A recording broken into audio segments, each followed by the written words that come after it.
আজ আমি বানাবো একদম মখমলি এগ কারি। আর এই মখমলি ডিমের কারি একবার বানালে বারবার বানিয়ে খেতে ইচ্ছা হবে। আর এই মখমলি ডিমের কারি বানানোর জন্য আমি এখানে নিয়েছি 5টা মতো সেদ্ধ করা ডিম, আর ওপরের খোসাটাকেও আমি ছাড়িয়ে নিয়েছি ডিমের।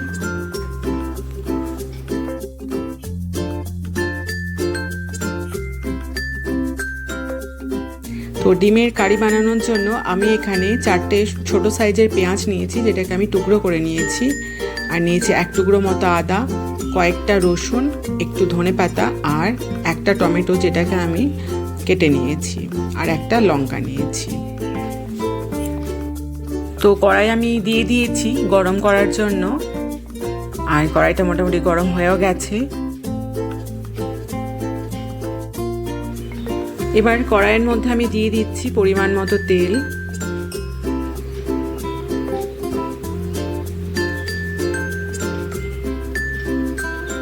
তো আমি 1 চামচ আর একটু তেল দিয়েছি, মানে 1.5 চামচ মতো তেল দিয়েছি।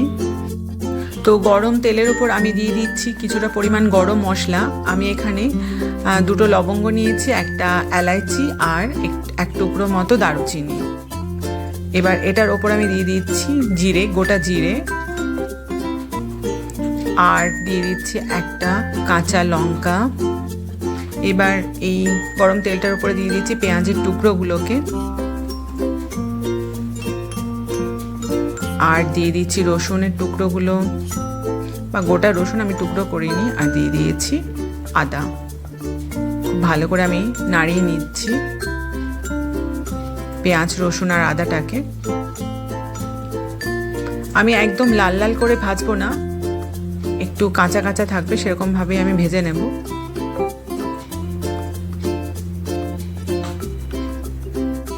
তো খুব ভালো করে আমি এখন নাড়িয়ে নিচ্ছি। লো ফ্লেমে পেঁয়াজ, রসুন, আদাটাকে আমি ভেজে নিচ্ছি, আর একদম পুড়িয়ে পুড়িয়ে ভাজবো না, একটু কাঁচা কাঁচা থাকবে এরকম। এখন দিয়ে দিলাম টমেটোর টুকরোগুলো, আর টমেটোর টুকরোগুলো দেওয়ার পর একটু নাড়িয়ে নেব খুব ভালো করে।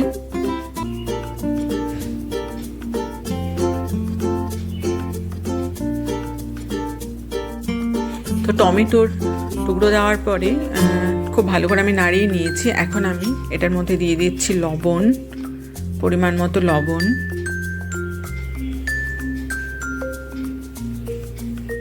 আর লবণ দেওয়ার পর খুব ভালো করে আমি নাড়িয়ে নেব।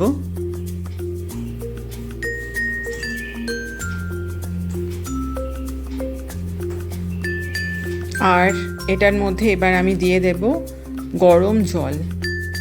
তো জলটা আমি এখানে গরম জলই দিয়েছি, ঠান্ডা জলও দেওয়া যায় তার জন্য না, কিন্তু গরম জল দিলে রান্নাটা আরও বেশি টেস্টি হয়, খুব ভালো লাগে খেতে। তো জলটা ফুটতে শুরু করে দিয়েছে।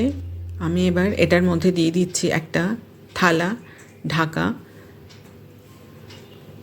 থালাটা আমি 15 মিনিট ধরে ঢাকা দিয়ে রাখবো, আর করে দেবো ফ্লেমটাকে লো, যেন সবজিগুলো খুব ভালো করে সেদ্ধ হয়ে যায়, পেঁয়াজ, আদা, রসুনটা। তো 15 মিনিট পর আমি ঢাকাটা খুলে দেখে নেব। মনে হচ্ছে বেশ সুন্দরভাবে সেদ্ধ হয়ে গেছে।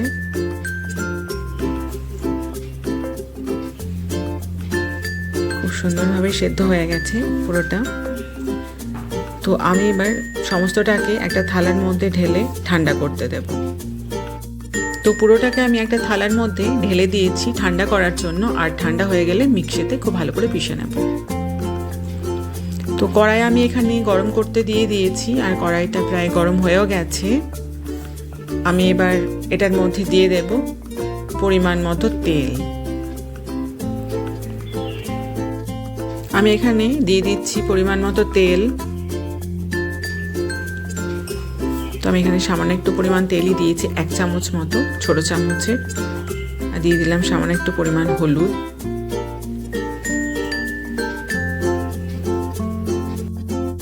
এবার আমি এটার মধ্যে দিয়ে দিচ্ছি পরিমাণ মতো লবণ, আর এখন যে 5টা ডিম আমি সেদ্ধ করে রেখেছিলাম সেটাকে একটু হালকা ফ্রাই করে নেব।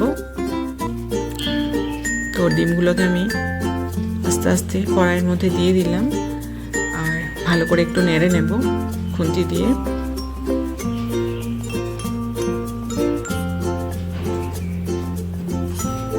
হালকা করে একটু ফ্রাই করে নিচ্ছি আমি।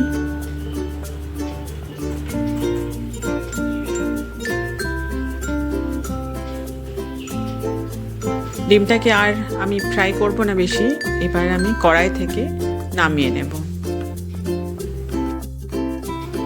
তো কড়াই থেকে ডিমগুলোকে আমি নামিয়ে নিয়েছি, আর ওই কড়াইয়ের মধ্যেই যেটা মশলা আমি ঠান্ডা করতে দিয়েছিলাম সেই মশলাটাকে মিক্সিতে পিষে নিয়েছি আমি।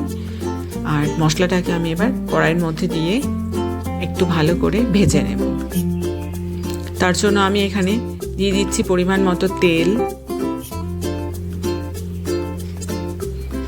আর তেলটা মোটামুটি গরম হয়ে গেছে। আর মশলাটা আমি এখানে পিষে রেখেছি এরকমভাবে মসৃণভাবে। এবার কড়াইয়ের মধ্যে আমি পিষে রাখা পুরো মশলাটাকে দিয়ে দিলাম। মা খুব সুন্দরভাবে ফুটতেও শুরু করে দিয়েছে। আমি একটা খুন্তি দিয়ে খুব ভালো করে নাড়িয়ে নেব মশলাটাকে।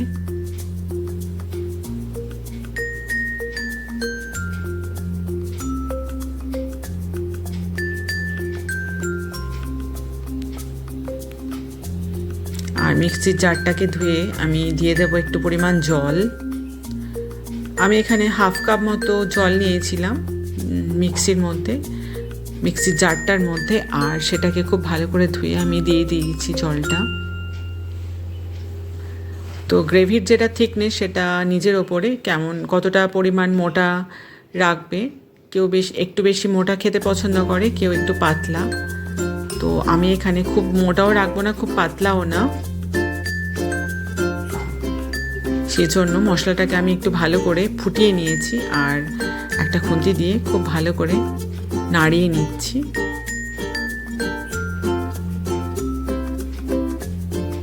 তো ডিমের মশলাটা খুব ভালো করে ফুটে গেছে। আমি এটার মধ্যে দিয়ে দিলাম সামান্য একটু পরিমাণ হলুদ। খুব বেশি ফোটানোর দরকার নেই। আর এটার মধ্যে এবার আমি দিয়ে দেব পরিমাণ মতো লবণ।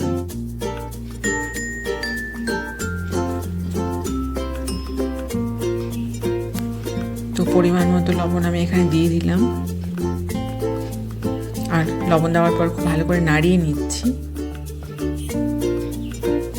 গ্রেভিটাকে। এবার আমি গ্রেভিটার মধ্যে যে ডিমটাকে ভেজে তুলে রেখেছিলাম সেটাকে দিয়ে দিচ্ছি। ওয়াও, খুব ভালো একটা সেন্ট বেরোচ্ছে, আর দেখতেও ভীষণ সুন্দর লাগছে।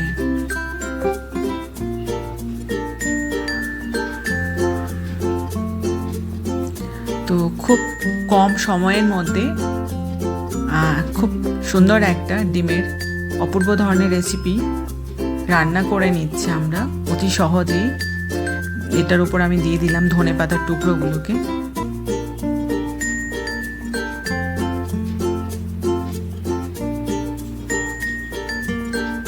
আর খুব ভালো করে আমি নাড়িয়ে নিচ্ছি।